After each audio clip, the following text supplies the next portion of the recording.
NEET paper leak पर अब सरकार का सबसे बड़ा एक्शन प्लान। परीक्षा सुरक्षा में सेना की एंट्री की तैयारी।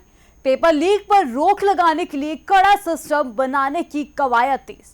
रक्षा मंत्रालय से लेकर शिक्षा मंत्रालय तक हाई लेवल मंथन। और अब सवाल बड़ा है, क्या बदल जाएगी भारत की परीक्षा व्यवस्था? तो चलिए इस वीडियो में हम आपको बताते हैं विस्तार से, लेकिन उससे पहले स्वागत है आपका RNI न्यूज पर। मैं हूं आपके साथ तमन्ना चौधरी। नीट परीक्षा में सामने आए पेपर लीक विवाद के बाद केंद्र सरकार अब परीक्षा प्रणाली को और अधिक सुरक्षित और पारदर्शी बनाने की दिशा में बड़े बदलाव पर विचार कर रही है। रिपोर्ट्स के मुताबिक भविष्य में प्रश्न पत्रों की सुरक्षित ढुलाई और संरक्षण की जिम्मेदारी सेना को भी दी जा सकती है। इस पूरे मामले को लेकर राजधानी दिल्ली में एक अहम उच्च स्तरीय बैठक हुई, जिसमें रक्षा मंत्री राजनाथ सिंह, शिक्षा मंत्री धर्मेंद्र प्रधान, केंद्रीय मंत्री ज्योतिरादित्य सिंधिया और CBSE तथा एनटीए के वरिष्ठ अधिकारी शामिल हुए। इस बैठक में परीक्षा प्रक्रिया को फुल प्रूफ बनाने, छात्रों की परेशानियों को कम करने और भविष्य में किसी भी तरह की गड़बड़ी रोकने को लेकर विस्तार से चर्चा हुई। इस बीच पेपर लीक मामले में CBI की कार्रवाई भी तेज हो गई और कई गिरफ्तारियां सामने आई हैं।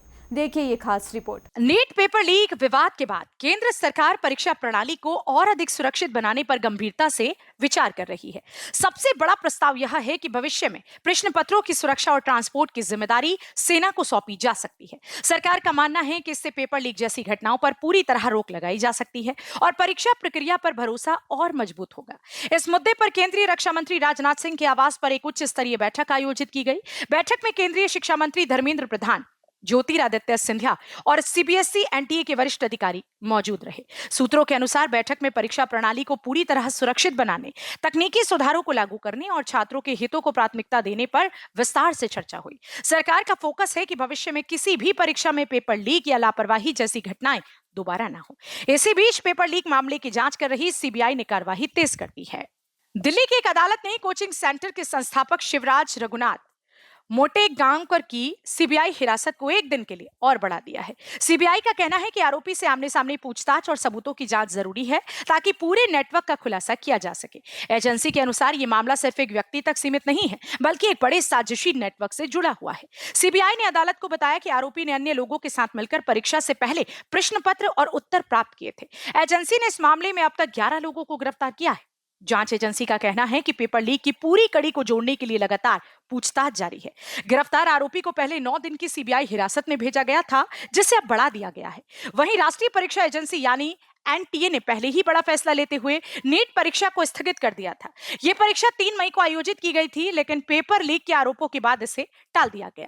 अब पुनः परीक्षा 21 जून को आयोजित की जाएगी। सरकार और एजेंसियों का कहना है कि इस बार पूरी प्रक्रिया को और अधिक सुरक्षित बनाया जाएगा। तो नीट पेपर लीक विवाद ने देश की परीक्षा प्रणाली पर बड़ा सवाल खड़ा कर दिया है। अब केंद्र सरकार सुरक्षा व्यवस्था को मजबूत करने के लिए सेना तक की भूमिका पर विचार कर रही है, तो वहीं जांच एजेंसियां लगातार साजिश की परतें खोल रही है। अब देखने वाली बात यह होगी कि क्या ये नए कदम परीक्षा प्रणाली में जनता का भरोसा वापस ला पाएंगे क्या नहीं। फिलहाल इस खबर में इतना ही। बाकी की तमाम खबर जानने के लिए जुड़े रहिए हमारे साथ RNI न्यूज पर।